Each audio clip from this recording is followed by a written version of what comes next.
Welcome to a discussion between me, Jonathan Alter, and Amity Shlaes, who is the senior fellow in economic history at the Council on Foreign Relations and a columnist for Bloomberg, and most important for today's purposes, the author of The Forgotten Man, a national bestseller that came out this year that covers, it's an alternative history of the New Deal and Franklin Roosevelt's time in office, and also somebody that I've known for a long time.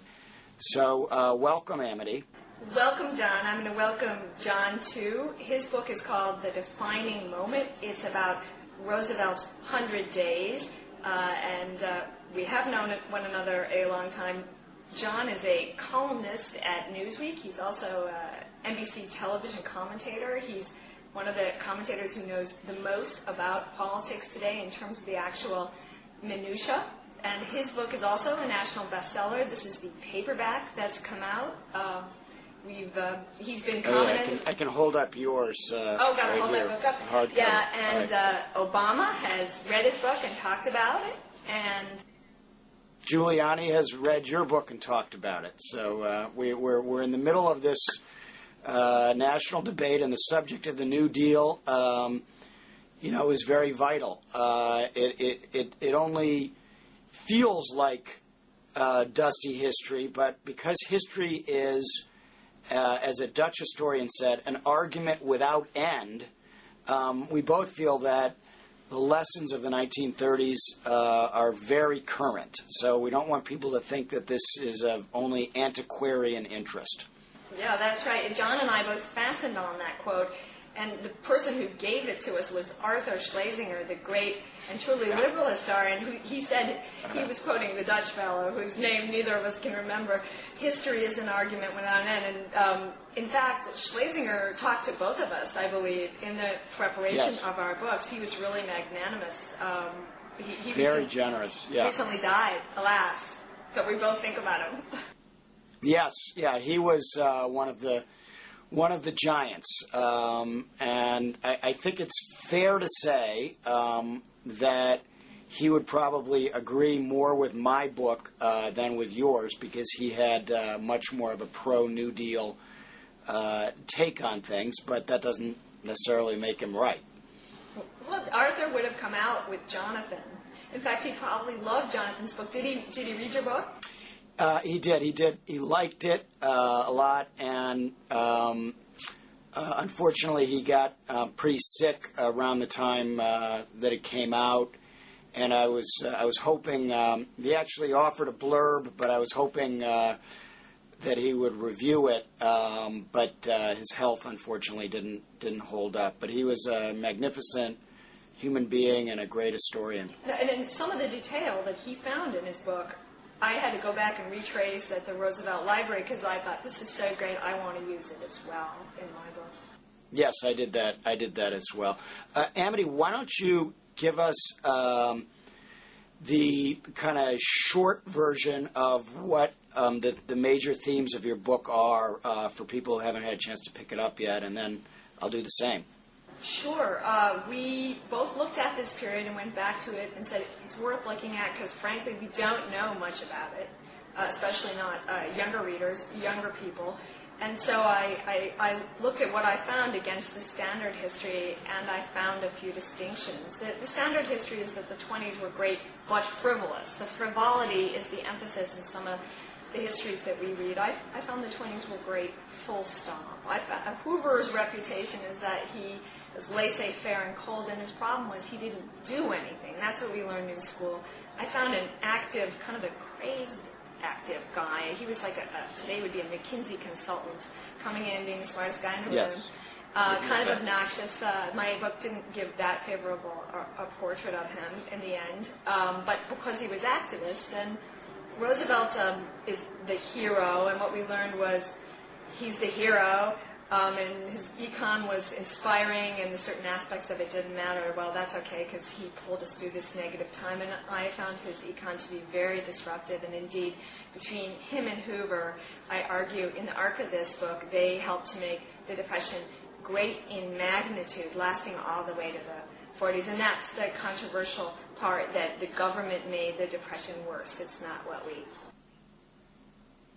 Yes, and I take a more traditional view, although mine is less focused on economics and more on the human story, a story of leadership, which I think is very much on the table now. What is great leadership?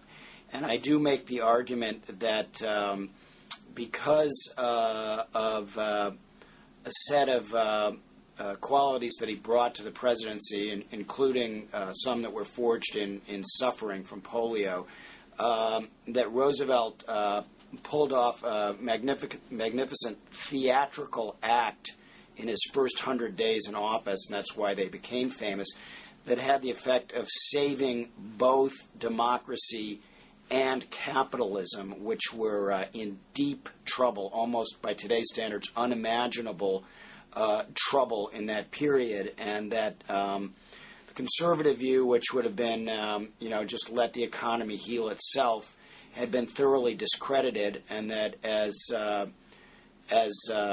Roosevelt told a visitor who said, if you succeed, you'll be our greatest president. If you fail, you'll be our worst president. And FDR said, no, if I fail, I'll be our last president. And I try to, conjure a feeling of the desperation of the times that would validate Roosevelt's view. It wouldn't have necessarily meant the end of American democracy, but there were a lot of people who wanted Roosevelt to be a dictator at the time. Dictator actually had a positive connotation in the early 1930s, and he stepped back. He did not move in an extra constitutional direction, and he instead rewrote the American social contract and gave us many of the things from financial transparency to Social Security that we take for granted today as being the major elements of our system, and that if he hadn't done so, we would be in trouble. I really did find a different period when I went back, John. John's emphasis is on the 100 days, and there's a lot in the first 100 days of FDR, where he created the SEC, he sorted out the banks, and John... He actually didn't create the SEC then. That was in 1934. They began the process. The Securities Act of 1933. Yes. And he mainly sorted out the banks, made sure that some of the kind of things that we're doing in a very junior version now that you saw the Bush administration doing with the Federal Housing Authority, did things to help people who were in trouble. My book doesn't have a lot of problem with that. What it has trouble with was another institution that was created in that period, the National Recovery Administration, which was the centerpiece of the New Deal. That's what it was. They had their NRA. It didn't have to do with rifles. It was National Recovery, and it was this giant program. They had one for agriculture, too, the Agriculture Adjustment Act, created one, the AAA. The NRA was to run the economy through codes and basically cartels of big business. And what I spent a lot of energy on it because I didn't learn a lot about it with all the docs that we surveyed, and I found that it was extremely perverse and that people were saying so, and that it hurt 1934 and 1935 until it was ruled unconstitutional rather seriously.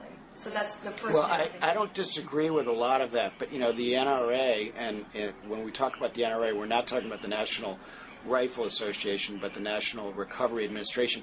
It actually lasted for less than 2 years before it was, I think, rightly struck down by the Supreme Court. What you think unfortunately do, Amity, in the book, is that you make it seem as if the NRA was the New Deal. And at the time, it was a big, messy, we agree, bad idea to kind of cartelize the entire economy. But it was abandoned pretty quickly, and I don't think is the lasting monument of the New Deal. Jonathan, I do make it central because the markets thought it were central, and you see it in the market. It came back some, but it was still very disturbed. You don't see, in fact, the Dow, which is a meter people will want to look at as a measure of the success of this period. You don't see the Dow come back. all the way the Dow, until 1954. Now you use the Dow as, but the problem with the Dow as being your indicator is really twofold. I'm not saying it's irrelevant, but first of all, fewer than 10% of Americans had any involvement with the stock market at all. So, it's quite different today when more than 50% have some connection to the stock market through their pensions or otherwise. So it was not a total indicator of how everybody was doing in the country. And also, you mentioned that it didn't come back until 1954. Well, that's, the economy started to come back in 1940. So that already tells you that if the Dow didn't come back until 1954, we had economically a wonderful decade, as you and I would agree, in the 1940s because of war production, and the early 50s. So not sure that's necessarily the best indicator. It did come back after FDR became president, and I wonder how you would defend your use of the unemployment statistics that you use at the beginning of every chapter, which are obviously much more relevant, I think, but they don't include, as I understand it from reviews, and if this is incorrect, straighten me out. I read it. They don't include all of the millions of people who were in the New Deal work programs, planting 1 billion trees, building infrastructure, and the rest. John's book has a lot of trees in it, and I think planting trees is great too. To get to your first point, John, I think that the period between 35 and 40 is actually the main subject of my book. John picked as his defining moment of 100 days at the beginning of the first Roosevelt administration. My book is really about emphasizing 35 to 40. Indeed, it starts with that period and then backtracks to the 20s. 35 to 40, and here is the economic work that's never really been written about in the popular histories that seem so important to me and that I tried to bring out through the stories of the people. Here, Roosevelt terrified the markets. I think the markets do matter because even if only 10% or so of people were invested in them, the markets were where the job growth inhered and people knew it, and that is why you had 20% employment in 37, 38, which I monitored. Now I'd like to answer the second point, which is the charge that by using the numbers that I do, and you do see unemployment at 20, 2 in 10, 37, 38. So it starts 25, 30, maybe, and then it goes down a bit, never below 10.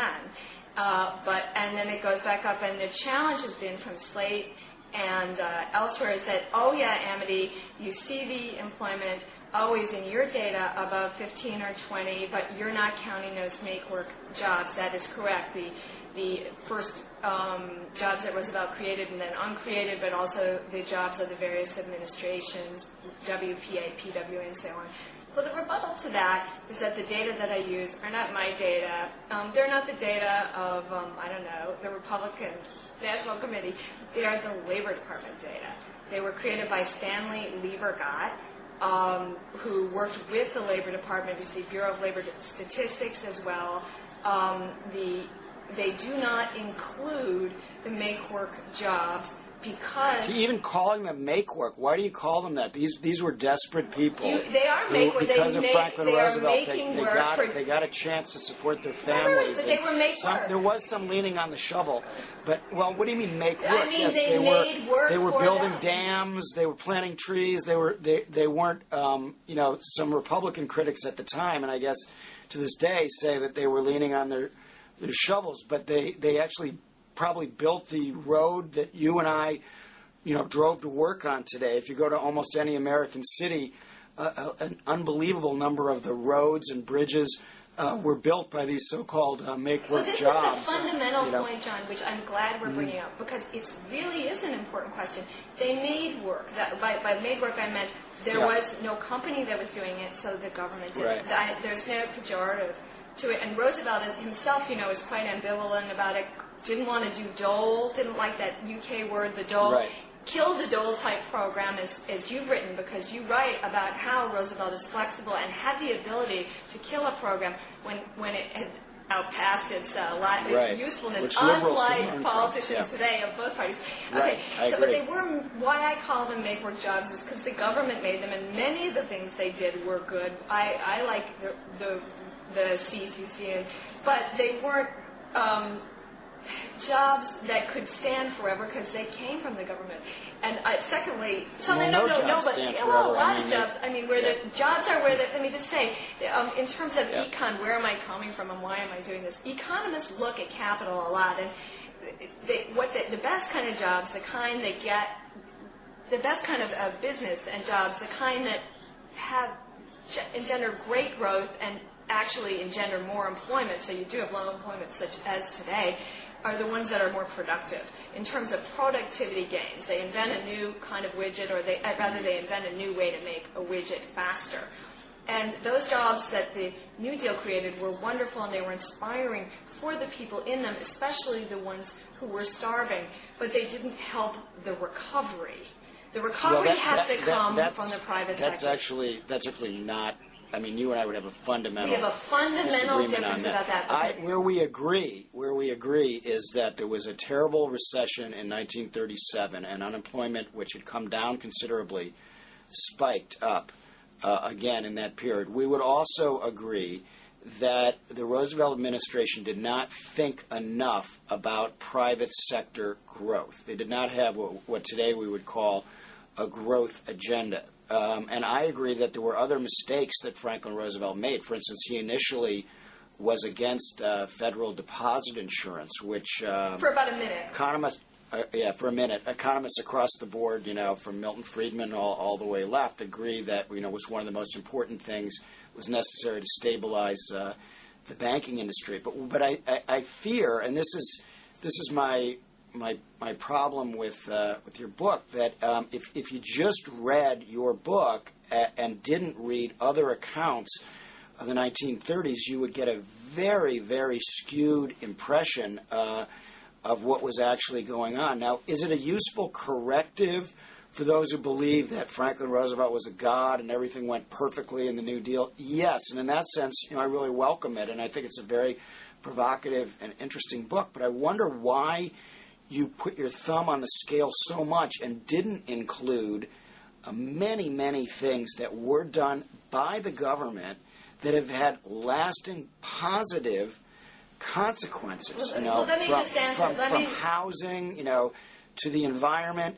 to Social Security, and which you barely mentioned. You spend a lot of time, just to finish the setup for the challenge to you here, Amity.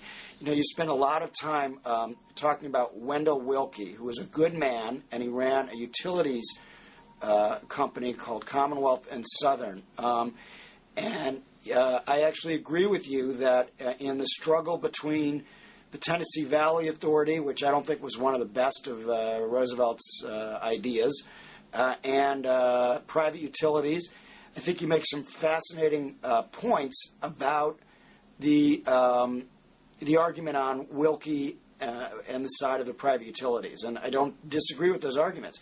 What I have a real serious problem with is that in your whole lengthy discussion of utilities, and you never mention, except on one page in a fleeting reference, something called the Rural Electrification Administration, you want me to, the REA, which electrified 1/3 of the countryside. And you're doing a survey of utilities and electrification. You don't even mention this, so you've got your thumb on the scale. John, no, I do not have my thumb on the scale. Maybe you have your thumb on the scale, and Arthur did before him. This is what I saw, and I tried to report it. I really did.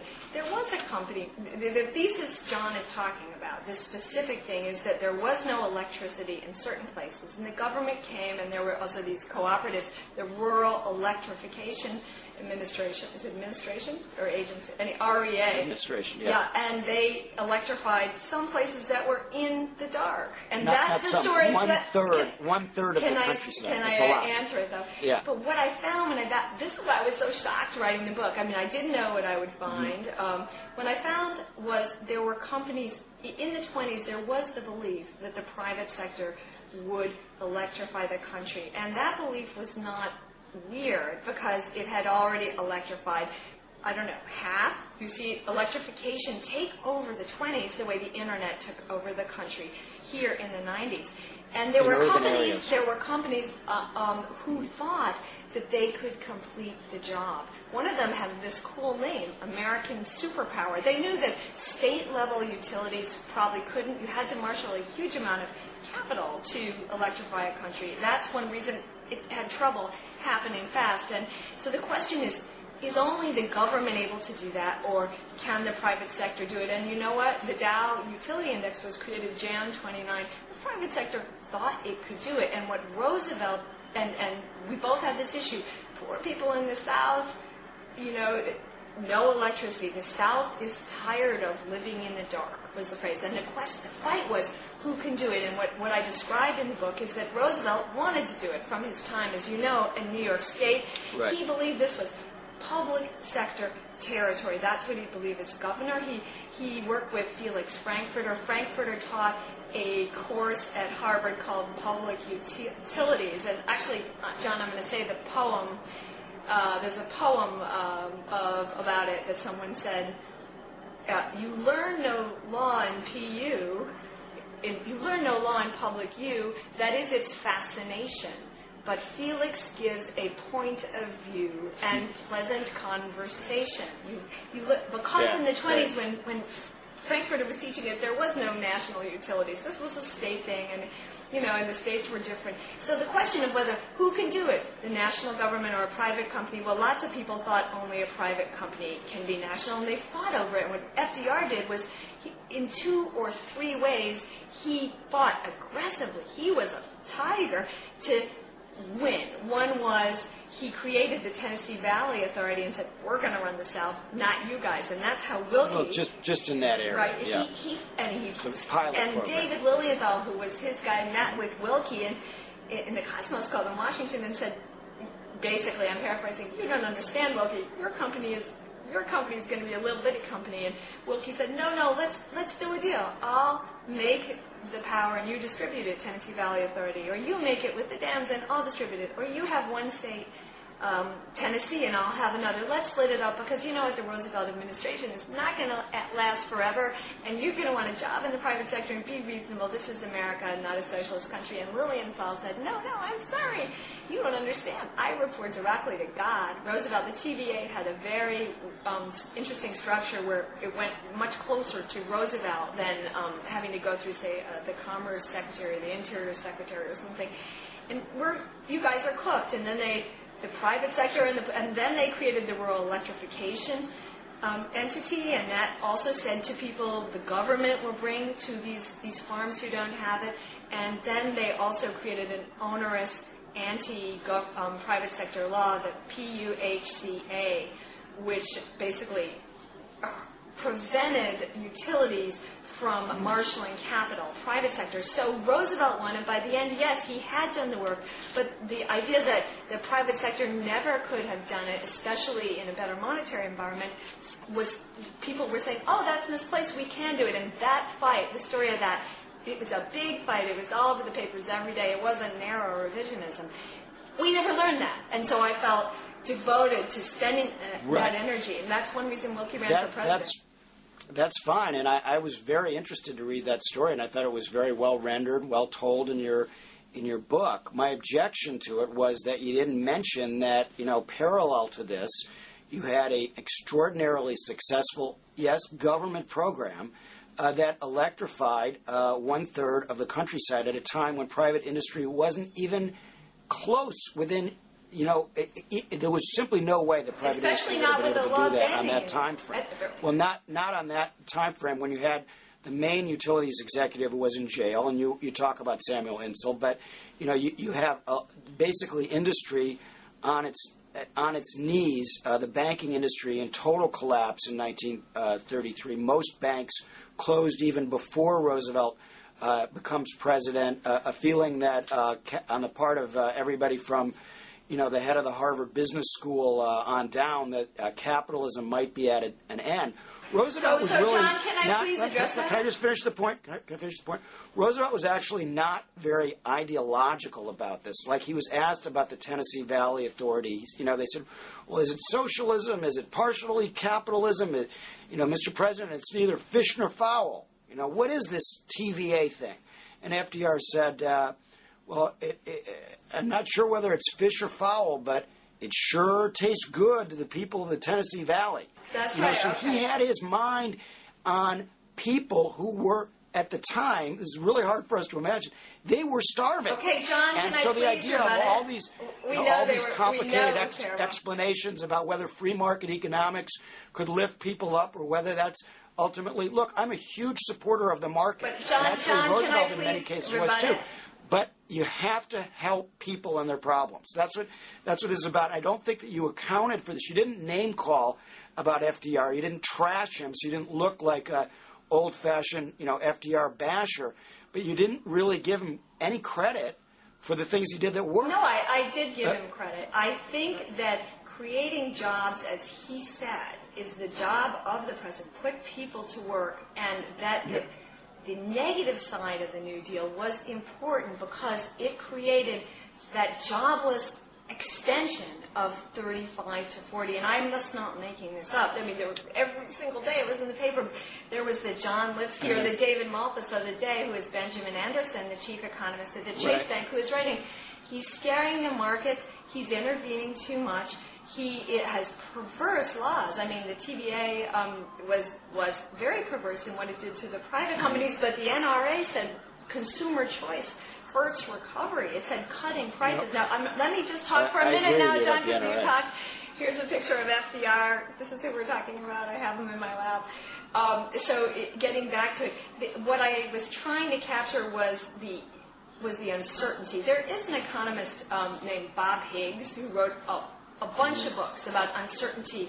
Today we know that unknown unknowns are bad for markets too. And when Roosevelt said, "I seek an instrument of unimagined power," in his second inaugural, and that scared the markets. And all I do in the book is say, yes, it did have an effect, and it's worth our attention. Can I just say, there was one other thing you said. What was it? Oh, God. Oh, about Roosevelt not being an ideologue. John and I have a fundamental agreement on FDR. We know he wasn't. He said, "I'm a Christian and a Democrat, that's all." That's what Francis Perkins says. He said, it's true. That's what he was. He was no left-winger. He wasn't from Moscow. The Republicans were wrong about that, and they've paid for their outrageous rhetoric ever since. But he was extremely pragmatic and politically oriented, especially because nobody knew what the economic solution was. There was So why did you do the whole chapter on the trip to Moscow? No, why did you do that? You made it seem like it was all communist inspired. Would you like me to answer? Okay, let me answer. Let me first say the Roosevelt thing, and then I'll answer the Moscow thing. But Roosevelt was political, so what you see in 35, 36 is him creating the modern political constituencies: senior citizens, Social Security, AA, labor, the famous Wagner Act. Constituency, constituency, constituency. Yes, he did that. That was the year that federal spending first outpaced state and local, which is really, really important. We got our new version of federalism that we live with today. And he was politically oriented. I'm arguing in the book that his political orientation made him not understand the importance of small private sector business, and that led to the continued joblessness. And so why did I write that chapter 2 in my book? In my book, chapter 2, Amity has this chapter, John could say, of sort of ancillary characters, but also some important future New Dealers, Rex Tugwell, going to Moscow and being very impressed, because they were nice left-wing professors and union people, basically, who went on a trip to Moscow. They were not traitors, they weren't bad people, but they were very excited by what they saw in the Soviet Union in the summer of 27, which, as watchers will want to recall, the jury was still out in the Soviet Union. We didn't know it was a bad place. It could have been the future, just as Lincoln, Stephan said. So they went there, they had a great time. Stalin gave them 6 hours. And I spend, a few pages on those 6 hours because they were deeply impressed. Politicians are really impressed when they get 6 hours with a foreign leader. The power of the junket is amazing. When you go off on a trip and you get the right... So why did I do it? So why did I do it? Paul Douglas didn't become a No, communist. I never said in this book... He was actually out. Right, he was I actually talk out about of that. power after Let me just 1 finish year. why I said it. With no influence. So the book has an arc, and in the end, some of the people who are on the trip, the wonderful senator from Illinois, Paul Douglas, who is just like the liberals that you and I grew up with in Chicago. In fact, our parents knew the people who knew Paul Douglas or knew him personally. Was this great senator. By the end of the 30s, they realized that the Soviet Union was bad, and Paul Douglas said so in my book. But the reason, why do I bring it in? Because that influence of the Soviet Union, and indeed right-wing fascist Mussolini Italy, in the traditional histories is treated parenthetically, and if you dare to mention it, you run the risk of being called a McCarthyite red hater. If you say, they were influenced by Moscow, then, bad, boy, you're a McCarthyite. But because the reality was that the influence was central, both of Mussolini on the business people, Forbes had Mussolini on the cover every other week, practically. Right. You go back and look. They loved him. They love Mussolini. We need a dictator, Walter Lippmann. And FDR met with Mussolini's people, too, so there was a lot of fascism in the NRA. Everything all mixed in. The reason I mention it is because those ideas were in the New Deal. The New Dealers were mostly traitors. There were some bad ones who worked for Moscow, very few, actually. They were just nice, smart, New Republican type people. They were, the reason I mentioned it is because they applied a lot of those ideas, and the ideas had perverse consequences and did have a role in making the Depression worse. What I think and is so that's why much, I mention it. Yeah, what I focus on a little more, and I, we agree that on the NRA and even on the TVA, I don't think that was a particularly successful experiment. But more interesting to me was the road not taken. For instance, when FDR became president, the financial sector was so discredited that Congress wanted him to nationalize the banks. And then the fallback position, when he said that he wasn't interested in doing that, were postal banks. Can you imagine if the post office had run our banking system for the 20th century? And FDR, who was in many ways conservative, said, no, we're going to leave banking in private hands, and we're going to regulate the banks. And then he started to require that companies that wanted to sell stock to the public disclose the condition of their company before doing so. Today we call that financial transparency. It's the foundation of our global economy. So, and these were things that were introduced that had lasting impact. The regulation of banks has stabilized the banking industry. Can I rebut that, John? There are a number of other things. If you look at housing, for instance, and keeping housing in private hands, not building a lot of public housing. We got into that in the 60s more, but basically FDR wanted to encourage home ownership, and he set up instruments to do that. We haven't even talked about Social Security. John, can I I'm not dealing with any of these in more than a sentence, really. No, that's throughout not the true book. about the sentence. You really create a very distorted impression of those years. That's not true about the sentence. But I argue in the book, and you do too, that FDR and Hoover were both really bad in the interregnum. As the listeners and viewers may know, that the president didn't become president until March. So there was this long period, November to March, where nobody was president, and FDR and Hoover were doing politics instead of getting together and helping the banks like they should have. And I have no problem with those fundamental institutions. John emphasizes the 100 days because they're the best case for the New Deal was good. And also because they're very important. I emphasize the latter half of the 30s because I felt it was uncovered. And because it was also what I found, and I didn't know it before, quite bad. So it's worth, I won't say causality with you and me, but I felt it was worth emphasizing. And if you want to argue, just for argument's sake, that New Deal more pro, you look where John looked. And if you want to argue, even though we're both objective, you would look 35 to 40. So you see two people making the case as if they were lawyers. Can I read something, though, John, that I brought? Please, let me just say one thing. Okay, go ahead. Okay, this is a letter from Peter Drucker.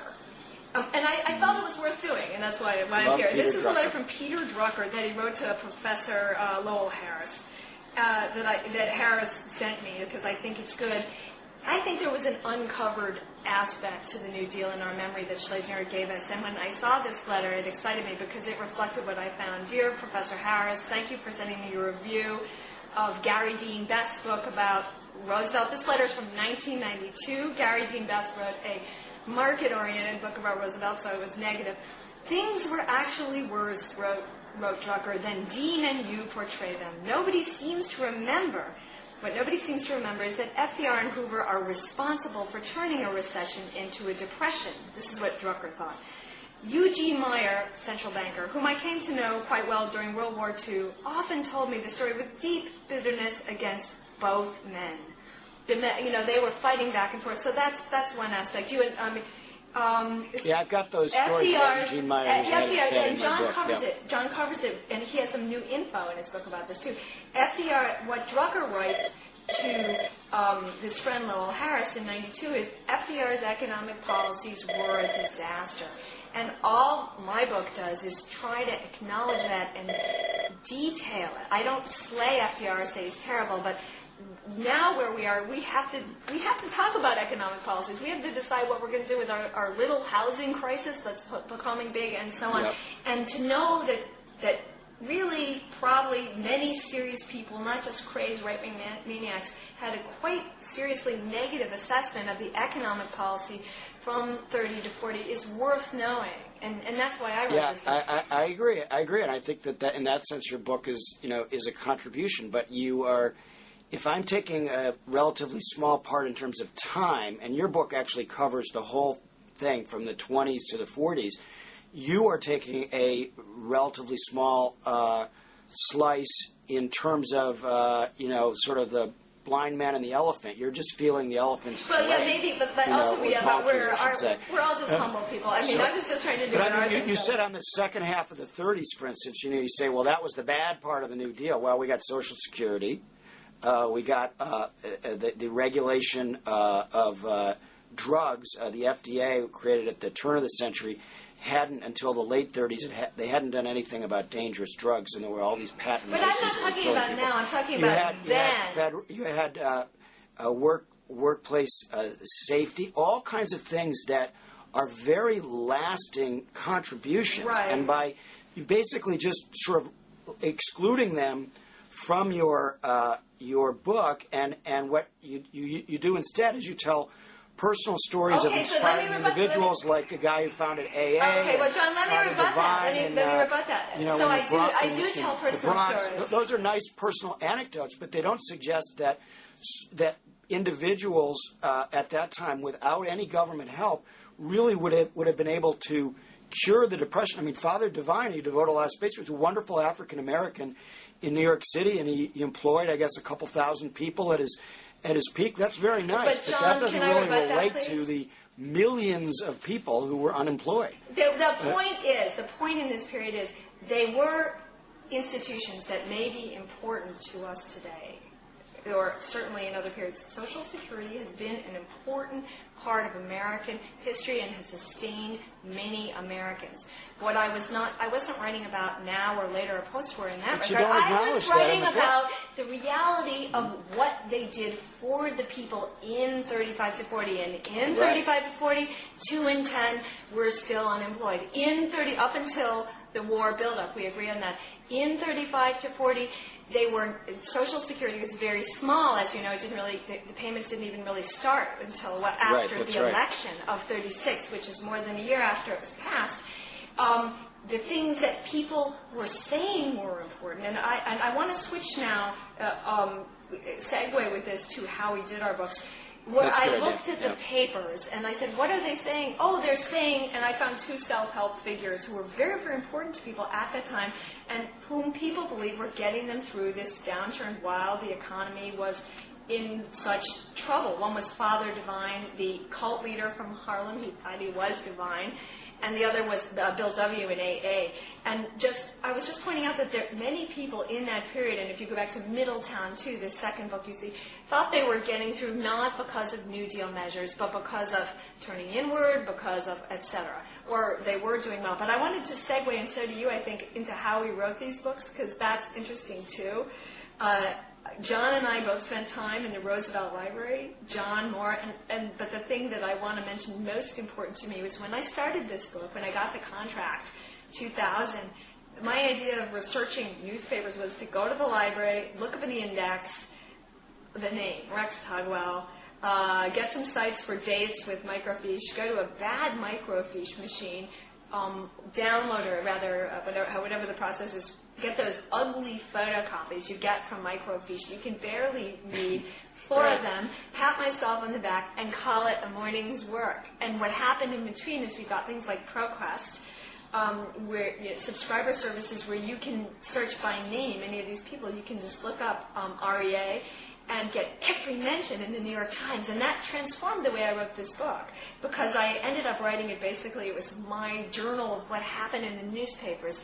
I read all the ways, many newspapers from the period. My kids laughed at me because I would stay up hours and hours at night going through the papers. And that's a gift. In our Nexus reality, we live in a Nexus reality where anything before 1980, the only way we can find out about it is through books, basically. What this new data does is end the black hole before 1980 and invite us back into it. And it really changed my book. And I think didn't it really, change your work too?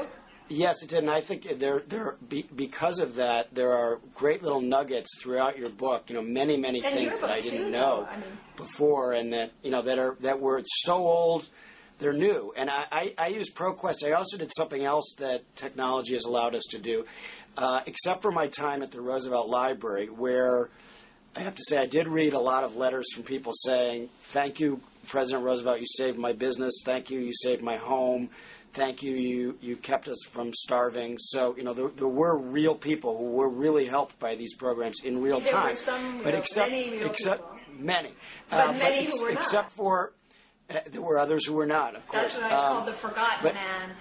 What I argue in the book, basically, is he helped his chosen forgotten men, which were these constituencies, but at a cost to a second forgotten man. And the other thing that I did find that's similar to your experience of ProQuest is that on Amazon and Libris and other old sites where you can get old books, I was able to collect literally hundreds of, I spent a chunk of my advance getting books that had been out of print right, so let's talk about that. For 70 or 80 years. Let's talk about that. John and I in the book have it, right? The yes. book have it, because in the old days you would borrow the book from the library and you would photocopy the pages and you would store them supposedly neatly, right? But you wouldn't. So all these photocopies would be all around your house. You'd never be able to find. So what we both did, which was extremely costly for us, I'm not complaining, but just in terms of research, we bought all the books we used. And because of ABE Books, give a plug for ABE Books and Bibliophile and all those places. You can find these weird, obscure memoirs. Ray Moley, what a cool guy. He was someone that everyone I have all in his books. Those books are not published now. 27 Masters of Politics. He wrote this that's a great one. profile. I got that. Yeah, and Ray Moley's an interesting example because he started out, as FDR's top aide, and then he would have loved Amity's book. He became a Goldwaterite, and he actually was the first witness to testify against FDR's court packing scheme in 1937. And by the way, he was right about that. The court packing scheme was a terrible idea. So my book is not at all an apology for FDR.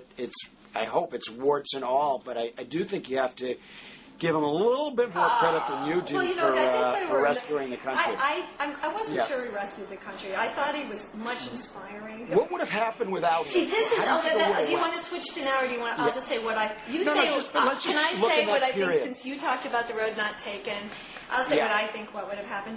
What I found was the country was just not as ready to go radical as was argued by the Roosevelt administration and others, and as is in the history that we got. The country was sort of a phlegmatic country, and there was this famous play. It can't happen here about how fascism can't happen here. Sinclair Lewis, but the thesis of the play, of course, which was also put on with funds from the government. Remember that around the time of the election was that it could happen here, that fascism would come, and that the choice was fascism, Nazism, anarchy. If we didn't have Roosevelt. Roosevelt accused his cousin of being for anarchy when Roosevelt did some law his cousin didn't like.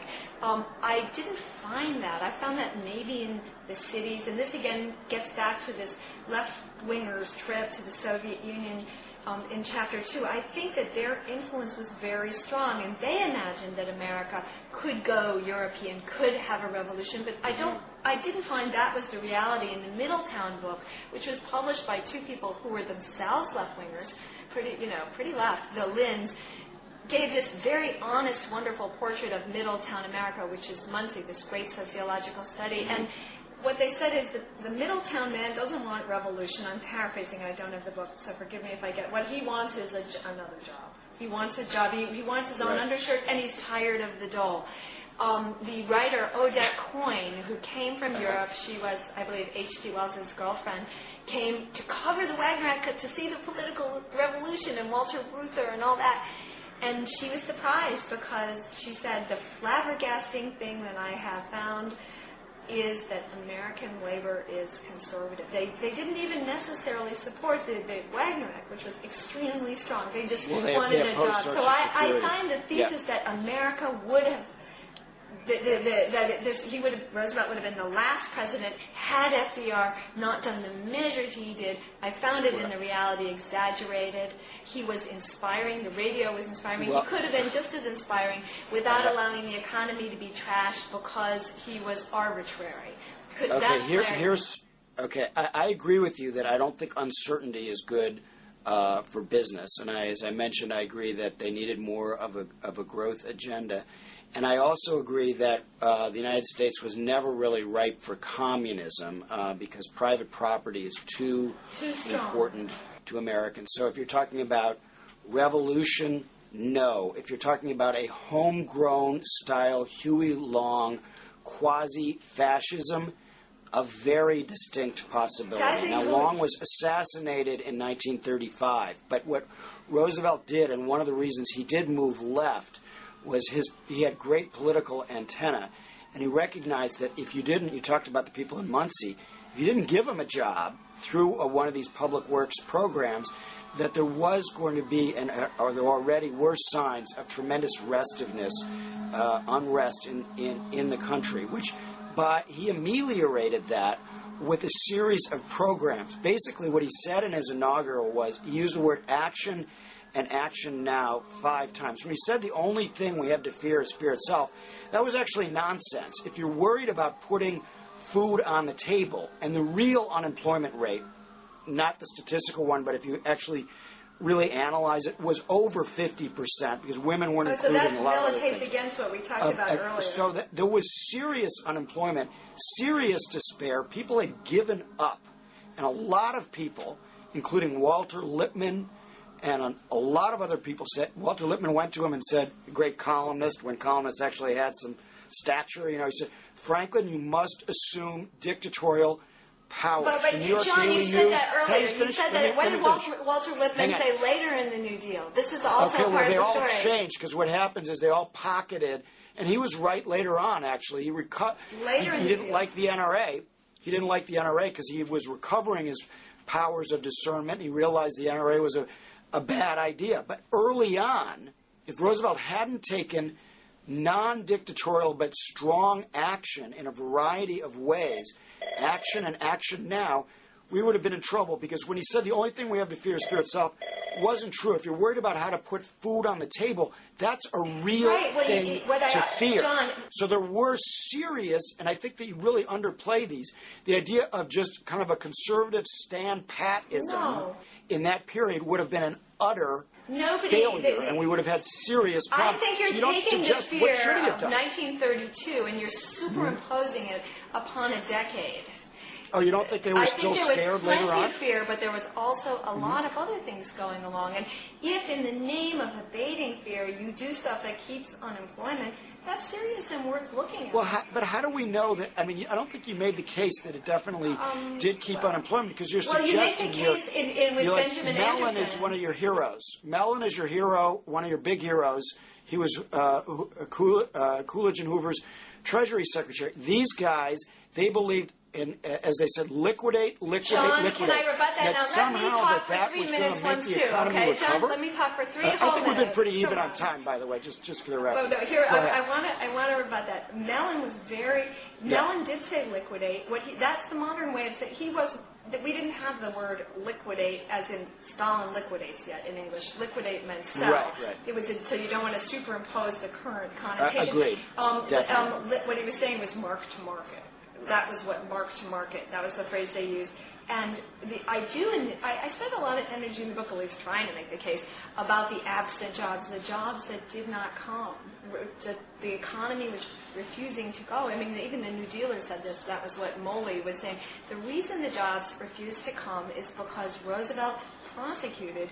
He created a vicious, Wade makes the Clinton administration's prosecution of Microsoft look tame, a vicious culture of prosecution that endured the entire decade. We have Greenspan and Gates and Jobs. They prosecuted their Greenspan, who was Mellon, who had been the Treasury Secretary for the predecessors, for years and years and years. Do you think he was interested in creating new jobs at that point?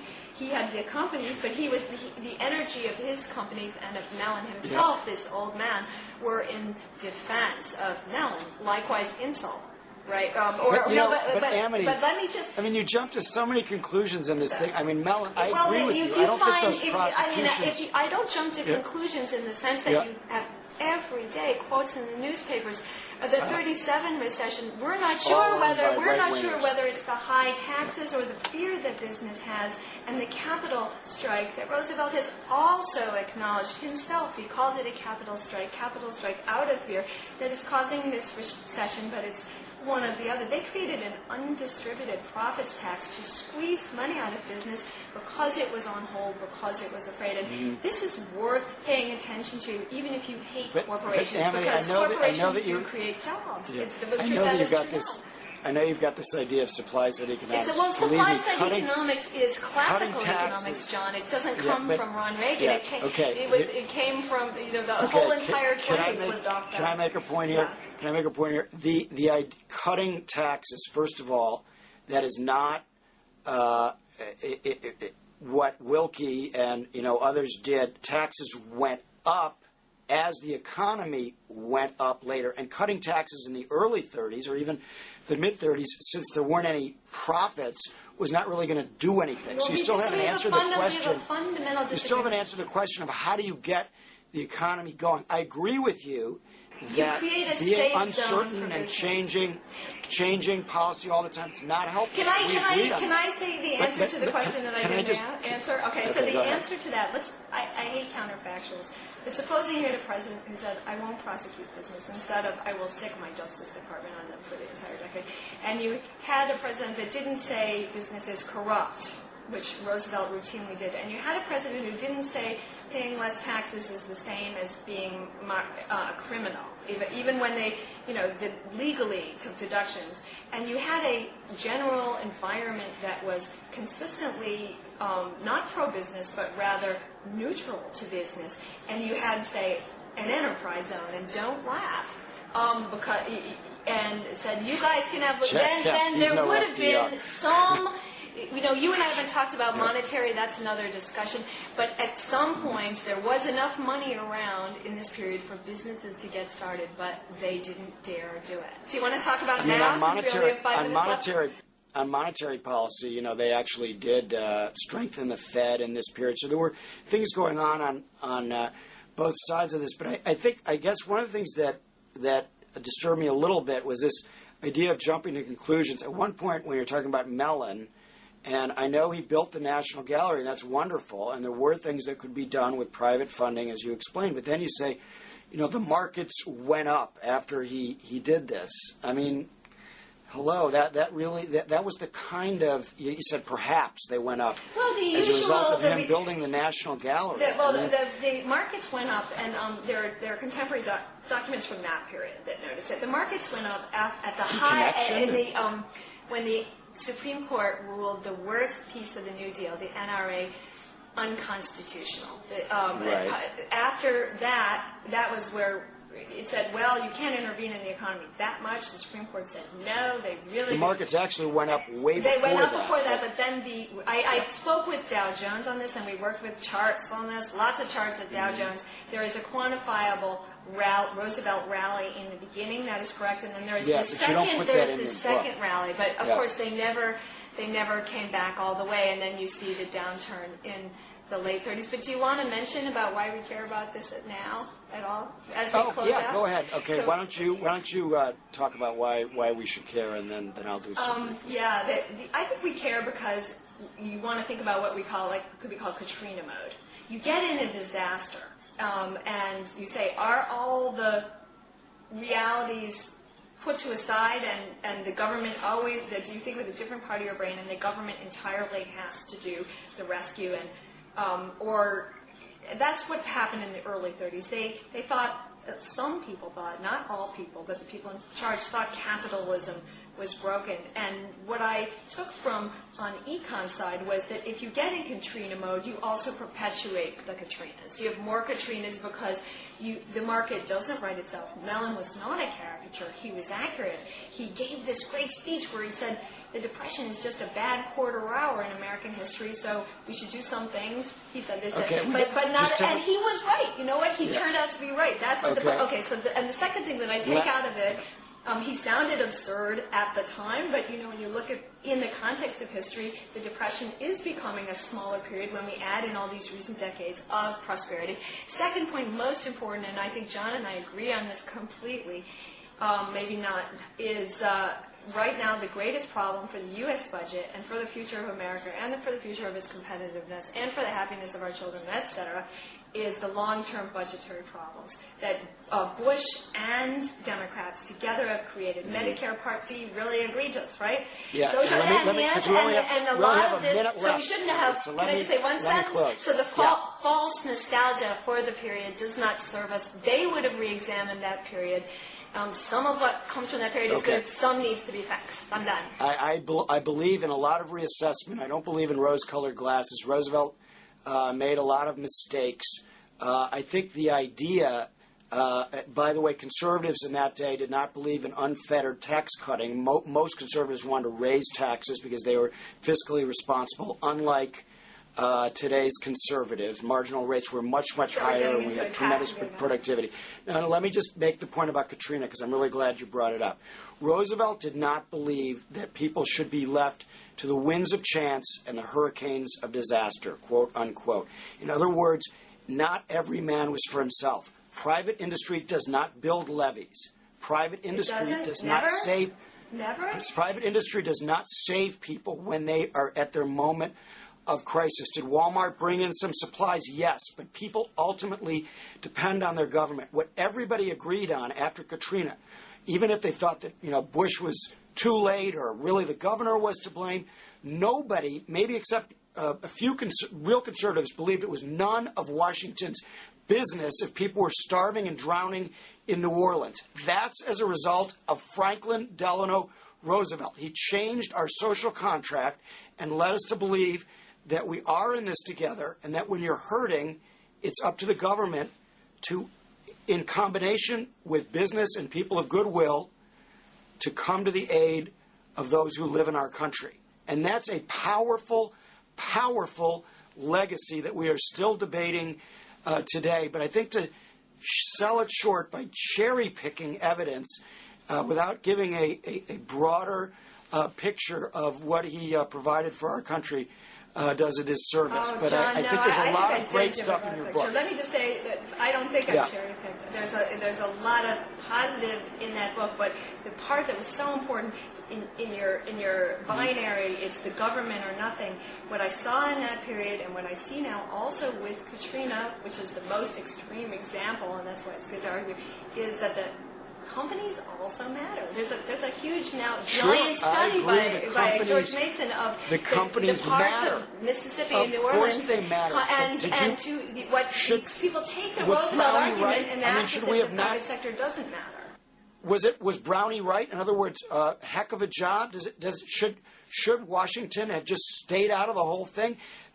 Before what I call the defining moment, the title of my book, but they would have. You know, there were a lot of people like Roosevelt was traveling around. How many people died from, in the Mississippi flood, right. John? How many people died in the Mississippi flood where well, Coolidge stayed in Washington? There was a lot of good. Fewer. Brought a lot of did private. it with. So this, I like Katrina because it's so polarizing. But actually, the Mississippi flood, they did a lot of good things, and they did it without gigantic. So anyway, it's a debate. But you know what? But But government can work. It just needs a commitment to making it work. And all you have to do is look at the Civilian Conservation Corps, Social Security. We could go on about the other New Deal programs that did work. Obviously, some didn't. But it's a mixed record. It's not like it was not a net plus for our country. And I think that's our fundamental disagreement. You believe that it was a net minus for our country? You think the econ was a net plus, or you agree with Peter Drucker that it was a disaster?